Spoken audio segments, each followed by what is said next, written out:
আপনাকে জানিয়ে রাখতে চাই যে ভোলার লালমোহন এবং তজুমুদ্দিন উপজেলায় সকাল থেকে উৎসব মুখর পরিবেশে ভোট গ্রহণ চলছে। আমরা লক্ষ্য করছি যে বেলা বাড়ার সাথে সাথে কিন্তু ভোটারদের উপস্থিতিও ব্যাপক পরিমাণে বাড়ছে। আপনাকে আরেকটি বিষয় জানিয়ে রাখতে চাই যে ভোলার যে লালমোহনে ভোটারের সংখ্যা হচ্ছে 2,61,847 এবং এর মধ্যে পুরুষ ভোটার সংখ্যা হচ্ছে 1,35,371 এবং নারী ভোটারের সংখ্যা হচ্ছে এদের মধ্যে 1,26,473 এবং তৃতীয় লিঙ্গে রয়েছে 3 জন ভোটার।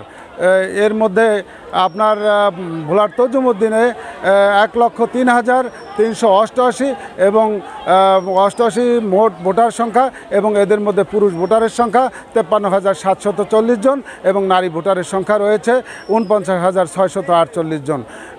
এই দুই উপজেলায় লালমোহনে 83টি কেন্দ্রে ভোট গ্রহণ চলছে এবং তজুমুদ্দিনে চলছে 36টি কেন্দ্রে ভোট গ্রহণ। সকাল থেকে নারী পুরুষের যে উপস্থিতি আমরা লক্ষ্য করছি তাতে বোঝাই যাচ্ছে যে আসলে অত্যন্ত সুষ্ঠু পরিবেশে ভোট গ্রহণ চলছে।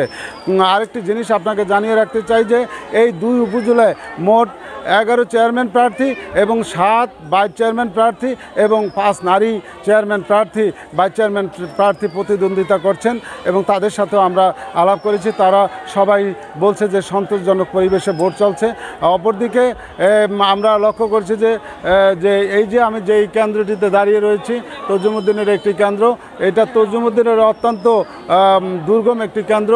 এই কেন্দ্র আমরা লক্ষ্য করছি যে এখন 11টা বাজে কিন্তু এই মুহূর্তেও এইখানে 2000 ভোটারের মধ্যে প্রায় 20% ভোট কাস্ট হয়েছে এবং প্রিজাইডিং অফিসার আমাকে যেটি জানিয়েছে যে এইভাবে যদি ভোট গ্রহণ চলতে থাকে তাহলে 50%-এর বেশি ভোট গ্রহণ চলবে বলে তিনি জানিয়েছেন।